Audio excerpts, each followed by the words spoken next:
Hi guys, Lindsay here with Storybook Family Farm.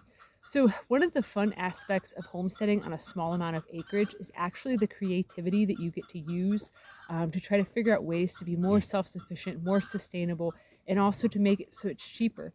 So while you don't need a lot of space to raise small goats like the Nigerian dwarfs, like Lucky is here, um, there are some different things that are challenges when you are raising smaller livestock, even though they don't need that much space.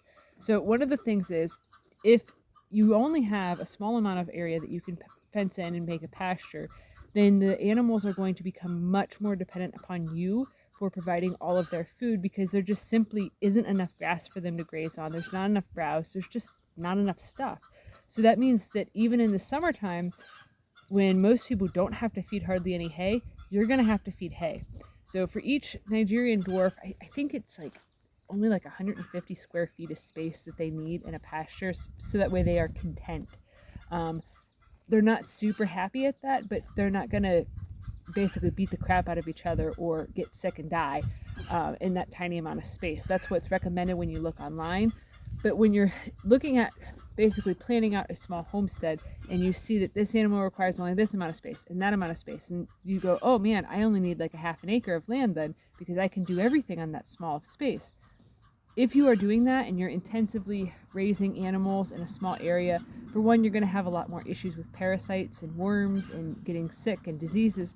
You're also going to have a lot more manure piling up in a small amount of space, which can be a challenge unless if you also have a nice sized garden. Then you can just put it on the garden, compost it down, break it down. You can sell it to other people, but it does end up becoming a lot of poop in a small amount of area that you then have to figure out what to do with because it adds up pretty fast. The other thing is you are going to be responsible for providing nearly all of their nutrition, whether it's with goats that you have or if it's with chickens or anything like that. The smaller the amount of acreage you have, the smaller amount of space, the smaller amount of coops, paddocks, pens, pastures, however you want to phrase it, the more money it's going to cost to raise the animals. So for a brief period of time, while we were not living in town before we bought this place, we actually were living on family property, and our goats really, really, really enjoyed. Yes, Lucky, I'm talking about you. I'm talking about you. Our goats really enjoyed being in a much larger pasture space, and we honestly only went through about a bale of hay about every week and a half now, with having a much smaller pasture area for them. And we have the same amount of goats. Okay, we go through about 5 bales of hay a week.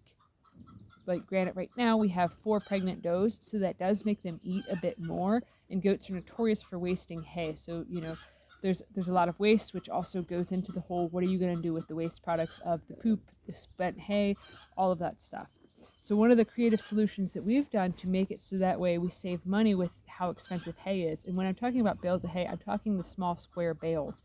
We don't have the space here on our 2-acre property to store any large round bales, nor do we have the equipment to move it, nor do we have a place to actually break it up and feed it to the goats without it getting wasted. So it changes things because you can buy larger bales for a cheaper price per pound than you can square bales, but if you don't have a place to store it, you don't have the equipment to use it, it doesn't really save you anything. But so one of the ways that we've been creative with all of the waste products that the goats create is we actually have our chickens housed in the same barn as our goats. And so when the goats waste a bunch of hay, we actually then use that hay in the chicken side of the barn to basically serve as their litter. Then the chickens, the ducks, and the geese, they end up doing their business on it, soaking it down, wetting it down, turning it around a bunch. So then it's already starting the composting process in the barn. And with doing the deep litter method throughout the wintertime, it also helps keep the barn nice and toasty warm. It makes it so that way you don't have as many frozen waters in the morning when it's really cold out. And it just makes it so that way it basically starts breaking down for you, and it eliminates a lot of stink, which is a huge deal, especially on a small homestead because everything is close together. And if you have a stinking problem, you notice it pretty fast. Neighbors notice it, and it kind of blows your whole hiding chickens in your garage out of the question if you live in town and you're trying to keep this on the DL. But so you have to figure things out like that. So what we do is, like I said, we pull it from the goat side over to the chicken side, and then once it starts getting eventually it'll smell a little bit ammonia-y in the barn.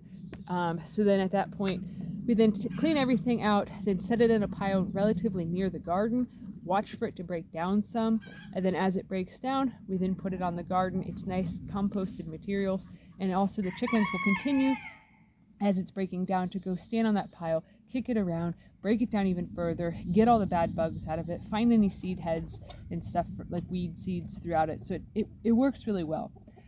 One of the other things that we've done to try to create more, well, I guess it's to try to reduce the amount of hay and things of that nature that our animals need to eat. We actually have it so all of the walkways in our garden are grass.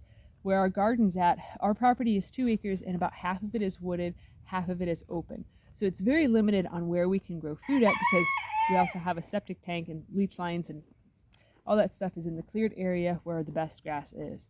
So when I put in the garden beds, I actually made it so that way there's about 3-foot walkways in between all of the garden beds that are completely grass. So that way I can go through with a push mower and a bagger and actually harvest grass for the goats just in the walkway. We also give that grass to our ducks and geese. We also give that grass to our rabbits. And when we mow the rest of the grass that isn't in there, we will essentially make our own grass hay from the rest of the yard by mowing whenever the grass is kind of tall. And we do it right before it's going to be a big sunny day or a stretch of couple sunny days, so that way we can essentially make our own hay to then feed to the rabbits, use as bedding, and use it as supplemental feed for the other animals. It's just one of the things that we've learned that you can keep regenerating a lot of different materials and things of that nature that normally you would cover up the walkways, you would do all these things to eliminate weeds in the garden, whereas when you're on a small homestead, you really gotta, look at this, you're ridiculous, Lucky. You really gotta figure out ways to make every little penny that you have and every little inch of space you have work together. Another thing that we've done with doing the smaller homesteading is actually looking into companion planting in the garden and basically trying to figure out exactly how close together the plants can actually survive and thrive, and figuring out ways to grow a lot of things vertically. That was something that when we lived in town, due to half of our yard being shady, it became very, very important to figure out how to maximize the few little bits of growing space that we had. And also playing with how much sunlight do plants actually need, because you'd be surprised that a tomato doesn't need all day sun. They actually don't care for that, which I'll dive deeper into that in another video. But one of the things that we had done was we grew a lot of climbing things like pole beans. So where our garden has always been, we always end up fencing around the garden with 4-foot tall non-climbing fence. So basically the same exact fence here as we use for the goats, we also use it on the garden. So then we can have things growing up alongside it. You can put grapes, you can do kiwis, you can also do like pole beans, squashes, cucumbers, any sort of thing like that that has the ability to climb. We actually use a small ornamental tree in our garden to grow squash over it to make like a squash trellis, and everybody jokingly said that we owned the only squash tree that anyone had ever seen. So that was kind of fun, a creative solution that just sort of happened on its own. The other thing too with raising livestock on a smaller amount of acreage is you have to figure out different ways that you can cut feed costs. And one of the things for us, since we have a good bit of woods up here, is multiflora rose. That is a goat's favoriteest food ever.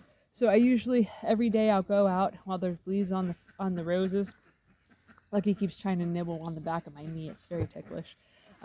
So whenever there's leaves on the roses, I end up going through with little pruners and prune quite a bit of it down just along the pathway. So I'm just maintaining a path, but then I'm also bringing that in then for the goats to eat, and then that will also make it so it reduces the amount of feed that we give them.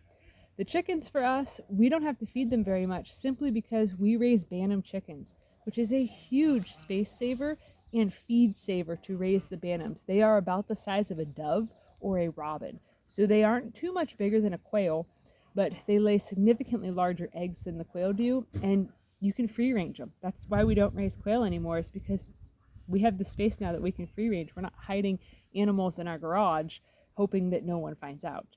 The other thing too that we do is we also have all of our rabbits, our meat rabbits, are in tractors. So just like you can make a chicken tractor, we've made rabbit tractors that we then pull around the other sections of our yard that have grass on it.